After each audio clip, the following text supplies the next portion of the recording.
کبھی کبھی انسان کا دل کسی چیز کے لیے بہت تڑپتا ہے، اتنا کہ اس کے لیے صبر کرنا مشکل ہو جاتا ہے۔ انسان ہر روز اس چیز کو حاصل کرنے کے لیے ہر اس لمحے سے گزرنے کی کوشش کرتا ہے جو لمحہ وہ دعا کے لیے افضل ہے، اور اس کی مانگی گئی دعاؤں کے قبول ہونے کے انتظار میں ادھر ادھر تکتی رہتی ہے، اور یہ تو بھول جاتی ہے کہ اللہ نے ہر چیز کو عطا کرنے کا ایک مخصوص اور بہترین وقت مقرر کر رکھا ہے۔ ہمیں یاد رکھنا چاہیے کہ اگر ہم کسی چیز کو حاصل کرنے کی اتنی چاہت ہے تو اس چاہت کو کرنے والے دل کا مالک کون ہے؟ یہ چاہت بھی تو اس رب نے ہی دی ہے، ڈالی ہے دل میں، تاکہ تم اس کے لیے دعا کر سکو اور وہ تمہاری خواہش کو بہترین کر کے تمہیں عطا کر سکے۔ اور وہ تو خواہش ہی دل میں تب ڈالتا ہے جب وہ تمہارے نصیب میں لکھ دیتا ہے۔ دعا تو بس تمہارے ہی درجات بلند کرنے کا ایک ذریعہ ہے۔ پہلی بات تو آپ کو یہ یاد رکھنی ہے کہ یقین کے بنا دعائیں ادھوری ہیں۔ دعا سب کچھ کر سکتی ہے، وہ تمہارے لیے ناممکن ہو سکتا ہے، لیکن جس سے مانگ رہے ہو وہ ہر چیز پر قادر ہے، جس کا حکم سے سورج نکلتا اور ڈھلتا ہے، جس کے حکم سے دن رات میں اور رات دن میں بدل جاتی ہے، جو تمہیں آج تک سنبھالتا آیا ہے، وہ کیسے تمہاری دعا قبول نہ کرے گا؟ اور اللہ سے جب بھی مانگو، جس طرح بھی مانگو وہ سنتا ہے۔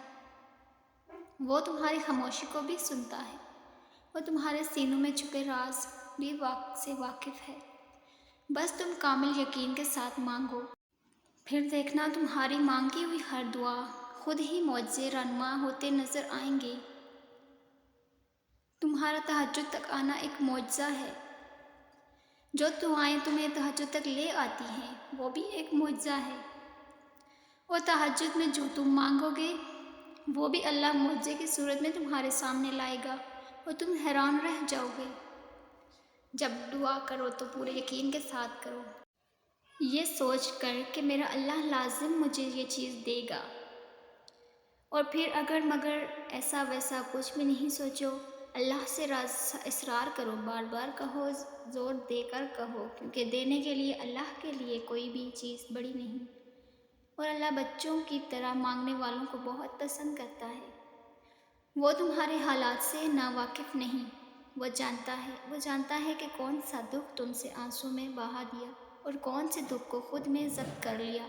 اس نے دیکھا ہے تمہارے دل کا 1000 ٹکڑوں میں ٹوٹ کر بکھر جانا، وہ بھولا نہیں ہے تمہارے اذیت ناک طویل سجدوں کی کیفیت کو۔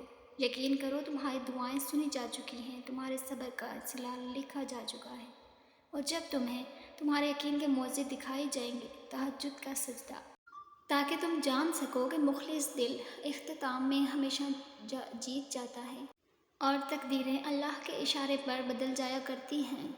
خوبصورت کہانیاں ایسے ہی نہیں مکمل ہو جایا کرتی، ان میں صبر، توکل اور احساس ہوتا ہے۔ جب معجزوں کا نزول ہوتا ہے تو ہر تکلیف، غم مٹ جایا کرتے ہیں۔ جان لو، سر تسلیم ہم کر لو اس بات پر کہ مانگی جائے جو دعا تہجد میں، گر اپنے معجزے سنگ ضرور لاتی ہے۔ جب کوئی دعا قبول ہونے میں وقت لیتی ہے نا تو تمہیں لگتا ہے کہ اب بس کہانی ختم ہوگی، اور پھر وہ انسان دعا مانگنا ہی چھوڑ دیتا ہے، مگر شاید کہانی تو وہاں سے شروع ہوتی ہے، اللہ اور انسان کی کہانی۔ جب انسان بے بس اور مجبور ہو کر اللہ سے اپنی دعاؤں کا نام لیتا ہے تو اللہ اپنے بندوں کو کبھی تنہا نہیں چھوڑتا۔ یہ جو دعا کا حق اللہ نے تمہیں دیا ہے نا، یہ ایک بہت بڑا ہتھیار ہے، اور اس ہتھیار کو اتنا معمولی نہ سمجھیں۔ یہ تمہاری خوشی کی ہر جنگ میں تمہارا ساتھ دے گا، یہ تمہیں ہارنے نہیں دے گا۔